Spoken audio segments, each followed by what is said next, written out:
Selling your home? Let's make sure it stands out, because before you list, preparation is everything. The difference between sitting on the market and getting strong offers usually comes down to how well the home is presented from day one. I've seen sellers think their home was ready until buyers walked in and immediately noticed small issues. Little repairs, clutter, outdated paint. Things that seem minor can cost you real money. First impressions matter more than ever. Here's where I'd focus. First, clean and declutter. Buyers need to picture themselves living there, not feeling like they're visiting you.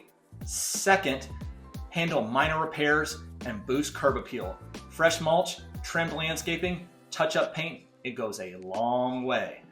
Third, staging. Whether digital or physical, proper staging makes rooms feel bigger and brighter. And finally, price it right from the start. That's critical. So if you're thinking about selling, let's walk through a prep plan together and make sure you hit the market strong. And as always, thanks again for watching and have an awesome week.